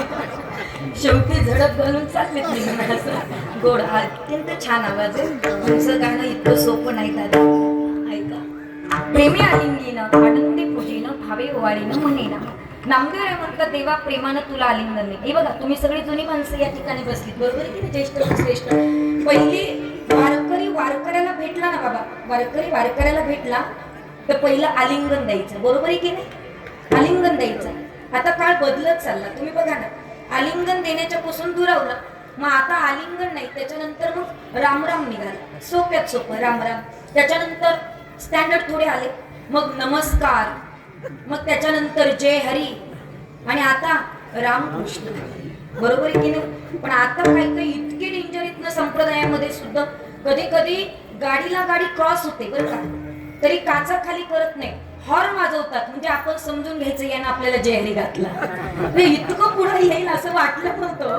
पण पहिला आलिंगन देण्याची पद्धत होती, सुख दुःख वाटून घेण्याची पद्धत होती. आजही पंढरपुरात दर्शनाला गेलात ना तुम्ही, VIP दर्शन जरी घ्यायचं ठरलं डायरेक्ट मंदिरात जायचं नाही. मग पहिल्यांदा चंद्रभागेत स्नान, त्याच्यानंतर पुंडलिक रायाचं दर्शन, त्याच्यानंतर चोखोबारायांचं दर्शन, त्याच्यानंतर नामदेव पायरीचं दर्शन, त्याच्यानंतर गरुड खांबाला आलिंगन, आणि मग पांडुरंगाचं दर्शन. तर दर्शनाचं फळ तुम्हाला मिळतं. कारण गरुड खांबाला आलिंगन दिल्याशिवाय पंढरपुरातलं दर्शन होत नाही. म्हणून प्रेमे आलिंगीनं, प्रेमानं तुला आलिंगन देईल, आनंदानं तुला पूजेन. पूजा करत असताना चेहऱ्यावर आनंद असणं अत्यंत महत्वाचं आहे. नाहीतर तुम्ही तुमच्या चेहऱ्यावर खूप दुःख साठवून ठेवलं आणि देवाला लाखो रुपयाची फुलं वाहतात, त्याला काय अर्थ आहे? फुलं वाहण्यापेक्षा आपला फुलासारखा चेहरा टवटवीत आणि आनंदी ठेवा, म्हणजे देवाला आनंद पोहोचेल बरोबर की? म्हणून आनंदानं तुला पूजीन, सद्भावानं तुला ओवाळील. या सेवा करण्याकरता मला जन्माला घाल, ही नामदेवरायाची मागणी आहे. तुम्हाला आम्हाला देवाकडे मागायचं असेल तर पहिली गोष्ट तुमचं अंतःकरण पवित्र करा. अंतःकरणामध्ये कुणाच्या विषयी वाईट विचार ठेवू नका, कुणाच्या विषयी कपट ठेवू नका, कुणाच्या विषयी मत्सर ठेवू नका. तर परमार्थाला अर्थ नाही महाराज. तुम्ही रात्रंदिवस परमार्थ केला आणि एकमेकाविषयीचा द्वेष बाजूला केला नाही तर त्या परमार्थाला अर्थ नाहीत महाराज. म्हणून जीवनामध्ये देवाकडे मागायचं असेल कर्म चांगलं करा. कर्म जर चांगलं करायचं असेल तर हिंदू धर्माचं पालन करा. संपूर्ण महाराष्ट्रभर फिरते, महाराष्ट्राच्या बाहेर फिरते महाराज. एकूण 4 ते 5 राज्यांमध्ये माझे कीर्तन होत असतात. मी माझी स्तुती करत नाही, वस्तुस्थिती सांगते. एकूण 7 ते 8 चॅनेलला माझी शूटिंग झाली. कोणत्या ना कोणत्या चॅनेलला रोज कीर्तन असतं. युट्यूबवर सर्च केलं तरी कीर्तन येतात भरपूर. पण मी ऑल महाराष्ट्रावर फिरते. पण एक गोष्ट तुम्हाला कळकळीने सांगते, जीवनामध्ये खरंच परमार्थ करायचा असेल तर पहिली गोष्ट हिंदू धर्माचं पालन करा. त्याच्यापेक्षा पवित्र कर्म या जगामध्ये दुसरं कोणतंच नाही. मग आपण आपल्या धर्माचं पालन केलं पाहिजे. सध्या आपल्या धर्माला ग्लानी लागायला लागली महाराज, ग्लानी लागायला लागली. तुम्ही बघा ना आपल्या धर्माला. आणि तुम्ही बघा इथं सगळं जातीपातीचं राजकारण उभं करून दिलं होतं. मी नेहमी सांगत असते, जातीपातीचं राजकारण करण्यापेक्षा आपण सगळे हिंदू आहोत एवढंच आपल्या डोक्यात असणं आज काळाची गरज आहे महाराज. अरे हा हिंदू धर्म टिकावा याच्यासाठी राजे संभाजी महाराज कधीतरी आम्हाला आठवले पाहिजेत. 1 नाही 2 नाही 3 नाही 4 नाही, अवघे 40 दिवस हालाल करून मारलं असेल तर माझ्या संभाजी महाराज अंगावर उफंत पाणी ओतण्यात आलं महाराज. अरे बटाटी सोलावी तशी माझ्या संभाजी महाराजांची कातडी काढण्यात आली, त्याच्यावर मीठ चोळण्यात आलं. अरे काय वेदना होत असतील माझ्या संभाजी महाराजांना. अरे विचार करा, एखाद्या नखाला लागलं तर किती वेदना होतात. अरे पायाची हाताची सगळी नखं उपटण्यात आली. अरे काय वेदना होत असतील. लालबुंद झालेल्या सगळ्या राजे संभाजींच्या डोळ्यासमोर दिल्यात. राजे संभाजींनी लालबुंद झालेल्या सगळ्या पाहिल्या. औरंगजेबाने राजे संभाजींना म्हणावं, राजे संभाजी येताच म्हणा मी हिंदू धर्माचा नाही. औरंगजेबाकडे राजे संभाजींनी पाहावं, राष्ट्रमाता राजमाता जिजाऊ मासाहेबांची आठवण करावी, छत्रपती शिवाजी महाराजांची आठवण करावी. आणि औरंगजेबाकडे पाहावं आणि राजे संभाजींनी उत्तर द्यावं, अरे मेलो तरी चालेल पण माझा हिंदू धर्म सोडणार नाही. हे राजे संभाजी महाराजांचं वाक्य आहे. मला सांगायचं एक आहे, हा भगवा टिकून राहण्याकरता मरण पत्करणारे राजे संभाजी आम्हाला कधीतरी आठवलं पाहिजे. अरे कोणी उठावं कोणी म्हणावं मी हिरवं करून टाकेल, एवढं सोपं आहे? हिरवं करणं एवढं सोपं आहे? अरे रक्त सांडलंय हे भगवं ठेवायला, आणि म्हणून हे भगवं टिकणं गरजेचं आहे. आणि टिकवणारे दुसरे तिसरे कोणी नाही, आपणच आहोत. हे भगवं टिकवलं पाहिजे. हे वादळ काही सोपं नाहीत महाराज. ते आल्यानंतर भल्या भल्यांच्या अंगाला कापर सुटताय. तो भगवा आहेत महाराज आणि तो प्रत्येक घरावर फडकला पाहिजे आणि प्रत्येकानं धर्माचं पालन केलं पाहिजे महाराज. हा धर्म टिकावा, स्वराज्याचं सुस्वराज्य व्हावं तर छत्रपती शिवाजी महाराजांनी प्रयत्न केलेत महाराज. म्हणून आम्ही आमच्या धर्माचं पालन करणं सध्या काळाची गरज आहे. आपण आपल्या धर्माचं पालन केलं पाहिजे. लव जिहाद आहे, लँड जिहाद आहे, बिझनेस जिहाद आहे. माझी तुम्हाला जाता जाता सगळ्यांना कळकळीची विनंती आहे महाराज. जमीन विकताना ती फक्त हिंदूलाच विका ही माझी कळकळीची विनंती आहे. गुंठावर जमिनीचा भाव जर कोणी जास्त देत असेल तर त्याला विकू नका दादा. होतं काय माहितीये का, त्याचा एरिया निर्माण होतो, सहज त्याचा सदस्य आम्हाला निवडून द्यावा लागतो. आज महाराष्ट्रामध्ये 130 सीट लागतात महाराज. याला कारणीभूत जर कोणी असेल तर तुम्ही आम्ही आहोत. आम्ही आमच्या धर्माचं पालन करत नाही म्हणून आपला एरिया चांगला राहावा याच्याकरता जमीन विकायची असेल तर फक्त हिंदूलाच विका हे माझं वैयक्तिक मत आहे. आपण आपल्या हिंदूलाच जमीन विकली पाहिजे. दुसरी गोष्ट महाराज, बिझनेस जी आहे. माता माऊल्यांना सगळ्यांना तुम्हाला माझी विनंती, कोणती वस्तू खरेदी करायची असेल, डझनभर केळी जरी घ्यायची असेल तरी ती हिंदूच्याच दुकानात घेतली पाहिजे ही माझी कळकळीची विनंती. तिसरी गोष्ट लव जिहाद महाराज. त्या लव जिहाद मध्ये सध्या हिंदूंच्या 13 लाख मुली फसल्या जातात. 3 लाख मुली आम्ही काढून आणल्या दादा. इतकं सोपं नाही काढून आणणं. हे कीर्तन, प्रवचन आणि कथा करत असताना हे पण काम माझं चालू आहे महाराज. हे पण काम मी करते. खूप त्रास होतो. हे काम करताना त्रास देणारे त्यांचे नाहीये, त्रास देणारे आपलेच. आणि ते म्हणतात तुम्ही कीर्तन करतात काय घेणं पडलं. अरे कीर्तन टिकण्याकरता धर्म तर टिकला पाहिजे. आमच्या पुरी कुशाल त्यांच्या प्रेमात पडतात. इथं बसलेल्या सगळ्या तरुण मुलींना माझी विनंती, कळकळीची विनंती तुम्हाला सगळ्यांना, एक लक्षात ठेवा. डॉक्टर व्हा, वकील व्हा, इंजिनियर व्हा, प्रोफेसर व्हा, कलेक्टर व्हा, वाटलं तर कीर्तनकार व्हा, पण आपल्या बापाची इज्जत जाईल असं कधीच वागू नका. अरे एखादी मुलगी पळून गेली, बाप किती मोठा पुढारी असू द्या महाराज, चौकात सुद्धा उभं राहता येत नाही. त्या बापाला आत्महत्या केल्याशिवाय पर्याय नसतो महाराज. म्हणून मुलींनी त्या गोष्टी जपणं गरजेचं आहे. माता माऊल्यांना तुम्ही सुद्धा अरे विचार करण्यासारखी गोष्ट आहे. काष्टी पातळवरची बाई साडीवर आली, सहन केलं ना आम्ही, सहन केलं आम्ही. साडीवरची बाई पंजाबीवर आली, तेही मान्य केलं. पण पंजाबीवरच्या बाईनं ओढणीच ठेवली नाही, कसं मान्य करायचं. आणि कुशाल वारकऱ्यांना बिना ओढणीचे वाढायला तर तुम्ही लाज वाटते महाराज. कधी कधी सांगावं लागतं आम्हाला, वारकऱ्यांना वाढताय ओढणी तर घ्या. आणि हे सांगायची गरज पडायला पाहिजे महाराष्ट्रात. तुम्ही करता काय सगळी मोठी माणसं, आपण खानदानी आहोत आणि हिंदू धर्मातले आहोत. आपल्या घरातली सून आणि मुलगी पूर्णपणे अंग झाकलेलीच पाहिजे. हे कटाक्षाने पालन पाळलं पाहिजे. आपण एक लक्षात ठेवा, मला दाखवा ना एखाद्या मुस्लिम धर्माची पोरगी, तिचं नख तरी दाखवा महाराज. आणि पायाच्या नखापासून डोक्यापर्यंत पूर्ण झाकलेली असते. आणि आपल्या बाया, लग्न झालेल्या बाया इंस्टावर सध्या इतकं फॅड आले त्यांना विचारूच नका. आणि त्या बायका पोट दाखव, पाठ दाखव, काहीतरी उघडा प्रकार दाखवायचा. आणि तिच्या आईनं आम्हाला म्हणायचं बघा ना माझी मुलगी इंस्टावर आहे, किती व्ह्यूज आहे, किती लाईक्स आहे. लाजा वाटल्या पाहिजे. अंग झाकण्याकरता आहे, अंग उघड करण्याकरता नाही. एवढी तर संस्कृती पाळा आपण. आणि माझ्या कीर्तनात एवढं जरी नेलं ना तरी माझं कीर्तन सार्थक झालं माता माऊल्यांना. म्हणून आपण आपल्या घरामध्ये फॅशन आणि व्यसनापासून जपणं अत्यंत गरजेचं आहे महाराज. म्हणून व्यसन कमी करा, फॅशन कमी करा, आपण आपल्या धर्माचं पालन करा. आयुष्य फार सुंदर आहे. गळ्यामध्ये माळ घाला, कपाळाला गंध लावा. कुणाशी न बोलता असेल तर आजपासून बोलायला सुरुवात करा, परमार्थ करायला सुरुवात करा. जिथं जिथं दान देता येईल तिथं तिथं देऊन टाका महाराज. काही पोरांसाठी साठवून ठेवू नका. आणि तुम्ही पोरांसाठी किती साठवा, तुमचं पोरग तुम्हाला म्हणणार तुम्ही आमच्याकरता काय केलं, आणि केलं तर काही उपकार केले, खरंच बोलणार. त्याच्यासाठी आहे ना ती संपत्ती. 70% कमवतोय महाराज, 100% कमवतो, त्यातलं 25% देवाला दान करून टाका महाराज. देवाला तरी आपला परमार्थ जाईल महाराज, पोचल. म्हणून जितकं दान करता येईल तेवढं दान करा. आणि जेवढं केलं ना तेवढं मागण्याचा अधिकार प्राप्त होतो. एक समाधान मिळेल महाराज जीवनामध्ये. म्हणून लक्षात ठेवा, समाधान हे सहजासहजी मिळत नाही महाराज. पैसा तुम्हाला सुख देऊ शकेल. लक्ष करू काय का, शेवटचे शब्द आहेत महाराज. पैसा तुम्हाला सुख देईल पण परमार्थ तुम्हाला समाधान देईल. म्हणून समाधान प्राप्त करायचं असेल तर परमार्थाला लागा. आणि परमार्थ करायचा असेल तर बाकी काहीच करायचं नाही. एकदा हाताने टाळी वाजवा आणि मुखाने भजन म्हणा.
कैलासवासी रघुनाथ दादा शंकरराव सातारकर माझे आमदार संस्थापक, त्याच पद्धतीनं दिंडी समाज यांच्या प्रेरणेतनं अखंड हरिनाम सप्ताह काणे मावळ या ठिकाणी खरं तर आजचा हा जागराचा दिवस समस्त ग्रामस्थांनी माझ्याकडे दिला. सर्वप्रथम या समस्त काणे गावचं मनापासून ऋण व्यक्त करते. एकदा जोरदार टाळी त्यांच्याकरता वाजवा.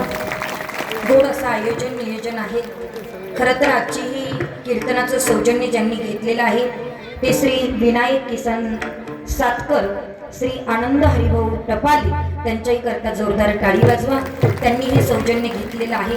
खरं तर आजची जी महाप्रसादाची पंगत आहे शिवप्रसाद मित्रमंडळ काणे, गुरुदत्त मित्रमंडळ काणे यांच्याही करता जोरदार टाळी वाजवा. मी का सांगते महाराज, याचं कारण आहे ते एक शीत दिदले अन्न होय कोटी कुळाचे उद्धरण, कीर्तनकाराचं सौजन्य आणि महाप्रसादाची पंगत देण्याकरता अनंत जन्मीचं पुण्य लागतं. हे सहजासहजी घडत नाही. म्हणून हे दोन्ही तिन्ही परिवार, या परिवाराला मात्र त्या ठिकाणी भगवान परमात्मा आणखीन बुद्धिदेव यांच्याकडनं उत्तर दान देण्यामध्ये प्रगती हो अशी विश्वगुरू निवृत्तीनाथांच्या चरणी तुकोबारायच्या चरणी प्रार्थना करते.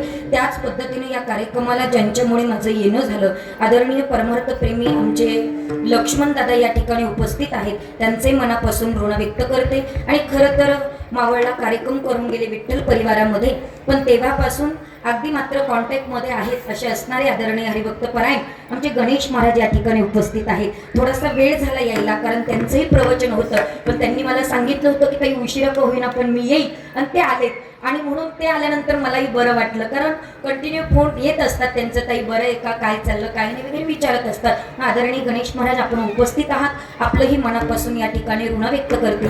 या कार्यक्रमाला दोन्ही मृदुंगाचार्य अतिशय गोड वाजवलं, तिन्ही मृदुंगाचार्य एकदा जोरदार टाळी त्यांच्याकरता वाजवा. त्यांचंही मनापासून ऋण व्यक्त करते. आमच्या समवेत आलेले गायनाचार्य आदरणीय हरिभक्त परायण विशालजी महाराज नन्नवरे, त्यांचंही मनापासून या ठिकाणी ऋण व्यक्त करते.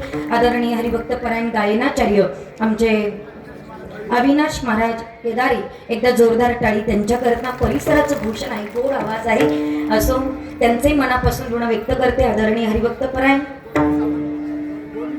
गोविंद महाराज, त्यांचंही मनापासून या ठिकाणी ऋण व्यक्त करते. बजरंग हरी महाराज, त्यांचंही मनापासून ऋण व्यक्त करते. सगळे टाळकरी गुणीजन मंडळी, माझ्यासाठी सगळे तोला मुलाचे हात, आपलं सगळ्यांचं मनापासून ऋण व्यक्त करते. विठ्ठल परिवार आपल्या संपूर्ण मात्र या ठिकाणी परिवाराचं भजनी मंडळाचं मनापासूनचं कार्य खूप मोठं आहे, खूप आनंद वाटतो, आणि म्हणून आपलंही ऋण व्यक्त करते. माझ्या महिला भगिनी आदरणीय आमच्या ताई पंचपदी घेतली, त्यांचंही मनापासून या ठिकाणी ऋण व्यक्त करते. हार्मोनियम वादक अगदी आलेली सगळी महाराज मंडळी, विनेकरी दादा आपलंही मनापासून ऋण व्यक्त करते. गेली 2 तासापासून आमच्या रुपाली ताई शूटिंग करतात, त्यांचंही मनापासून या ठिकाणी ऋण व्यक्त करते. आपल्या सर्वांचंच ऋण व्यक्त करते. त्याच पद्धतीनं आदरणीय हरिभक्त परायण माझे पतिदेव सतीजी महाराज जगताप, तेही गोड मृदुंग वाजवतात, त्यांचंही मनापासून ऋण व्यक्त करते. आदरणीय हरिभक्त परायण माझे बंधू अमोल भाऊ उकारडे, त्यांचंही मनापासून ऋण व्यक्त करते. आणि नाविन्यपूर्वक खरं तर आमच्या बरोबर ज्यांची प्रामुख्याने उपस्थिती लाभलेली आहे, आदरणीय हरिभक्त परायण परमार्थ प्रेमी, गोड असं भागवत करतात, नवे कीर्तन करतात, गोड असं कीर्तन ज्यांचं आहे असे असणारे आमचे माऊली महाराज घनगाव या ठिकाणी उपस्थित आहेत, त्यांचे मनापासून या ठिकाणी ऋण व्यक्त करते. त्याच पद्धतीने आज माझी कन्या माझ्या सोबत आलेली आहे, तिचे माझ्यावर खूप उपकार येतात. कारण सांगते, मी ऑल महाराष्ट्रभर फिरू शकते ना, ते मुलं इतके समजदार आहेत म्हणून मी फिरू शकते, पण त्यांना सुट्टी लागली कालच, ती म्हणाली ती येते मी, म्हणून ते आले. त्यांचंही खरं तर मनापासून ऋण व्यक्त केलं पाहिजे. भगवंताचे आभार आहेत. असो आपल्या सगळ्या महिला वर्गाचं, पुरुष वर्गाचं मनापासून ऋण व्यक्त करते. आजी तुमचंही ऋण व्यक्त करते. मला तुमची नथ खूप आवडली, खूप छान दिसताय तुम्ही, तुमचंही मनापासून या ठिकाणी ऋण व्यक्त करते. आपल्या सगळ्यांचं साऊंड सिस्टीम छान पद्धतीने ऑपरेटिंग केली दादा, आपलंही मनापासून ऋण व्यक्त करते. आता सर्वांना एक विनंती करते, पंचक्रोशीतून आलेली सगळी मंडळी माझ्यासाठी तोला मुलाचीच आहात, पण आपल्या सगळ्यांचं नामोल्लेख करणं मला शक्य नाही, पण आपल्या सगळ्यांचंच मनापासून या ठिकाणी ऋण व्यक्त करते. ज्यांना 2 हात आहे त्यांनी 2 हात वरती करायचे असतात.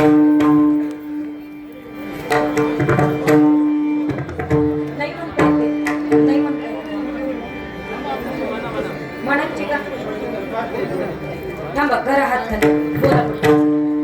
प्रेमे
आता सर्वांनी ताठ हात वरती करायचे.